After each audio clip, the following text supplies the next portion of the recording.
السلام علیکم ورحمۃ اللہ وبرکاتہ۔ محترم ناظرین، آج کے سبق میں ہم بات کرنے والے ہیں زکوٰۃ کے سلسلے میں کہ ہمیں زکوٰۃ کیوں دینی چاہیے۔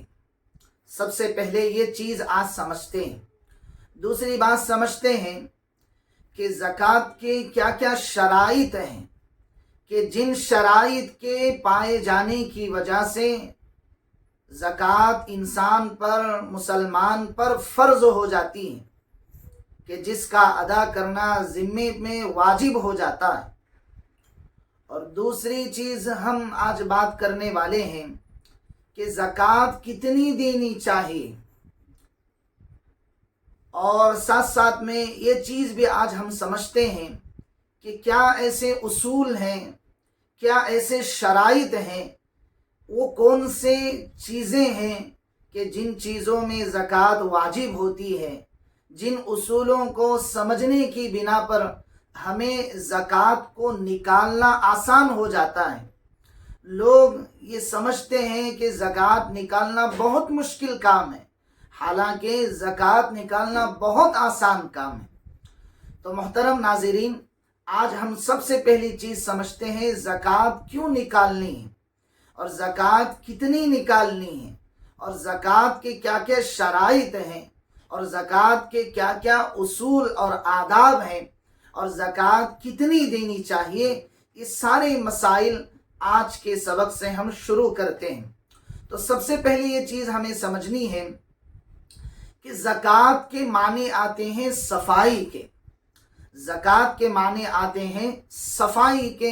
بہت سارے معنی لغت میں زکوٰۃ کے لکھے گئے ہیں، لیکن آج کے سبق میں صرف سمجھنے کے لیے ہم یہ بات سمجھتے ہیں کہ زکوٰۃ کے معنی صفائی کے آتے ہیں۔ مطلب یہ ہوتا ہے کہ انسان کے پاس جو سال بھر مال پڑا رہتا ہے، جو صاحب نصاب ہوتے ہیں، جن لوگوں پر زکوٰۃ فرض ہوتی ہے، واجب ہوتی ہے، گویا کہ زکوٰۃ کے ذریعے سے اللہ تبارک و تعالی ان کے مال کی صفائی کرتے ہیں، ان کے اس مال کو پاک اور صاف بنا دیتے ہیں، پھر وہ مال ان کے حق میں بہتر بنتا ہے۔ تو محترم ناظرین، سب سے پہلے یہ چیز سمجھتے ہیں کہ کیا وہ نصاب ہے، وہ کون سا نصاب ہے کہ جس نصاب کے ہونے کی وجہ سے آدمی صاحب زکوٰۃ بن جاتا ہے، یعنی وہ زکوٰۃ کے نکالنے والا بن جاتا ہے۔ تو سب سے پہلی چیز یہ سمجھتے ہیں کہ زکوٰۃ کے نصاب کے لیے 7.5 تولہ سونا ہونا چاہیے۔ سب سے پہلی چیز انسان کے پاس، مسلمان کے پاس زکوٰۃ کے ذمے فرض ہونے پر سب سے پہلی چیز آتی ہے، وہ 7.5 تولہ سونا ہونا چاہیے۔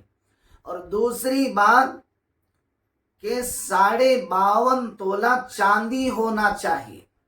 یہ نصاب زکوٰۃ ہے۔ تو سب سے پہلے چیز 52.5 تولہ چاندی ہونا چاہیے، یا پھر 7.5 تولہ سونا ہونا چاہیے۔ یہ نصاب زکوٰۃ ہے۔ دوسری بات ہم سمجھتے ہیں کہ جو شرط کے درجے میں ہے کہ ان چیزوں پر، یعنی 7.5 تولہ سونا ہو، یا 52.5 تولہ چاندی ہو، یا پھر اس کے پاس رقم ہو، پیسہ ہو، بینک بیلنس ہو، ان ساری چیزوں پر سال کا گزرنا ضروری ہوتا ہے۔ یعنی ایک مکمل سال اس پر گزر جانا یہ ضروری ہوتا ہے، یہ اس کی شرط ہے۔ اگر سال نہیں گزرا ہے تب بھی وہ صاحب نصاب نہیں مانا جاتا ہے، یعنی شریعت کے نظر میں اس کا زکوٰۃ کا ادا کرنا یہ ضروری نہیں ہے۔ تو دوسری چیز جو شرط کے درجے میں ہے وہ ہے سال کا گزر جانا۔ اگر سال نہیں گزرتا ہے تو وہ صاحب نصاب نہیں بنتا ہے۔ یہ سب سے اہم چیز ہے۔ اب سال کے گزرنے میں بعض لوگوں کو بہت ساری غلط فہمیاں ہو جاتی ہیں کہ سال کیسے مانیں، کون سے قمری سال مانے یا شمسی سال مانے، یعنی انگریزی تاریخ کے حساب سے سال کو شمار کیا جائے، یا پھر قمری اسلامی مہینے اور اسلامی تاریخ کے حساب سے سال شمار کیا جائے۔ تو شریعت جو سال شمار کراتی ہے وہ اصل میں قمری سال ہوتا ہے، اسلامی سال ہوتا ہے۔ مثال کے طور پر کسی کا اگر شعبان میں، کوئی آدمی اگر شعبان کے مہینے میں اس کے پاس مال پورا پڑا ہوا ہے، اور آئندہ کے شعبان کے مہینے کی 5 تاریخ کے آنے تک بھی اس کے پاس وہ مال موجود ہی ہے، یعنی ختم نہیں ہوا ہے بیچ میں، تو اب اس آدمی کا سال شمار کیا جائے گا اور اسے صاحب نصاب شمار کیا جائے گا۔ اس طریقے سے سال کا گزرنا اس پر ضروری ہے۔ اور تیسری چیز یہ بات آج ہم سمجھتے ہیں کہ زکوٰۃ کتنی دینی چاہیے۔ تو زکوٰۃ جو دینی ہے وہ مال کے 2.5% حصہ نکالنا ہے، جس کو ہم 40واں حصہ کہتے ہیں۔ تو یہ بات بھی آپ نے اچھی طریقے سے سمجھ لی۔ اب یہ بات بھی سمجھنا بہت ضروری ہے کہ انسان جو چیزیں اپنے استعمال میں لاتا ہے ان چیزوں پر زکوٰۃ واجب نہیں ہوتی ہیں، بلکہ اپنی ضرورت سے زائد جو چیزیں ہیں ان میں زکوٰۃ واجب ہوتی ہیں۔ یہ بات بھی آپ نے سمجھ لی۔ اب یہ بات سمجھنی ہے کہ زکوٰۃ کتنی چیزوں پر فرض ہوتی ہیں۔ تو زکوٰۃ جو ہے وہ 4 چیزوں پر فرض ہوتی ہے۔ نمبر 1 جو ہے وہ سونا ہے، نمبر 2 ہے وہ چاندی ہے، نمبر 3 پر جو ہے وہ بینک بیلنس ہے، اپنے پاس جمع شدہ مال ہے، اس کی زکوٰۃ نکالی جاتی ہے، اور نمبر 4 پر جو ہے وہ مال تجارت ہے، یعنی بزنس میں لگایا ہوا مال ہے، تجارت کی غرض سے لگایا ہوا پیسہ ہے۔ تو ان 4 چیزوں میں زکوٰۃ جو ہے فرض ہو جاتی ہے۔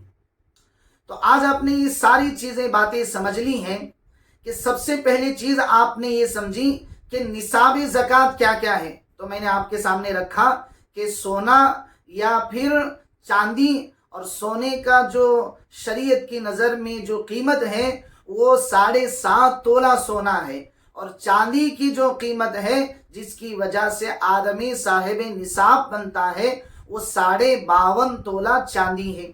نصاب زکوٰۃ یہ سمجھ لی۔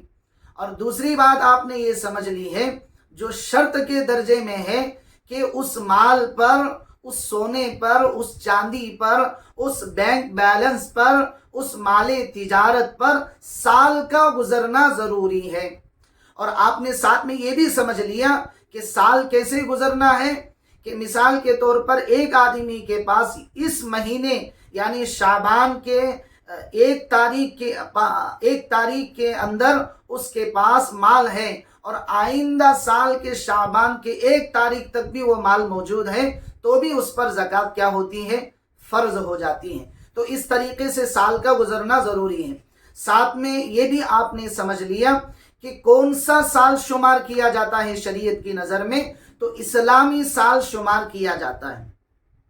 اور اسی طریقے سے آپ نے یہ بھی سمجھ لیا کہ زکوٰۃ کتنی دینی ہے، آپ نے بخوبی سمجھ لیا کہ 2.5% دینا ہے، 40واں حصہ دینا ہے۔ اور ساتھ میں آپ نے یہ بھی سمجھ لیا کہ انسان جو اپنی استعمال میں چیزیں لاتا ہے ان چیزوں میں زکوٰۃ فرض نہیں ہوتی ہے۔ اور اسی طریقے سے 4 چیزیں جن میں زکوٰۃ فرض ہوتی ہے وہ بھی آپ نے اچھے انداز میں سمجھ لیا کہ سونے کے اندر زکوٰۃ فرض ہوتی ہے، چاندی کے اندر زکوٰۃ فرض ہوتی ہے، اسی طریقے سے کیش رقم جو اپنے پاس پڑا ہوا مال ہوتا ہے اس میں زکوٰۃ فرض ہوتی ہے، اور اسی طریقے سے مال تجارت میں زکوٰۃ فرض ہوتی ہے۔ آج کا یہ سبق ہم اسی پر بس کرتے ہیں۔ انشاءاللہ آئندہ جو زکوٰۃ کے نئے مسائل آپ کے سامنے بیان کیے جائیں گے، آپ کے سامنے رکھے جائیں گے، اس سے پہلے کہ آپ نے اگر ہمارا چینل سبسکرائب نہیں کیا ہے تو ضرور سبسکرائب کریں اور اپنے زکوٰۃ کے جتنے بھی مسائل ہیں وہ حل کرنے والے بنیں۔ السلام علیکم ورحمۃ اللہ وبرکاتہ.